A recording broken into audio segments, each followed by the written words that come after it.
नमस्कार. आपणा सर्वांचे खूप खूप मनापासून स्वागत आहे. सर्व लाडक्या बहिणींसाठी अत्यंत महत्त्वाचे अपडेट आहे. 1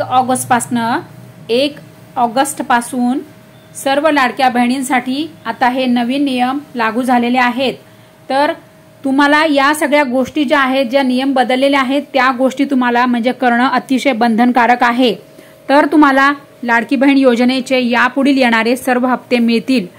आणि ज्या बहिणी राहिलेल्या आहेत की त्यांना बऱ्याच अशा बहिणी आहेत की त्यांना जूनचा हप्ता आलेला नाहीये आणि त्या आधीचे पण हप्ते बऱ्याच ताईंना आलेले नाहीयेत, तर ते सुद्धा हप्ते तुम्हाला पुन्हा मिळतील. पुन्हा तुमचे हप्ते सर्व सुरू होतील. परंतु त्यासाठी तुम्हाला म्हणजे जे आता नियम बदललेले आहे 1 ऑगस्टपासून ते सगळं तुम्हाला नियम पाळणे आवश्यक आहे. तर काय आहे नियम आणि काय आहे हे करणे बंधनकारक म्हणजे काय करावं लागणार आहे, त्यासाठी तुम्ही खाली दिलेल्या लिंकवर टच करा आणि लवकर जाऊन मोठा व्हिडिओ बघा म्हणजे तुम्हाला सर्व कळेल.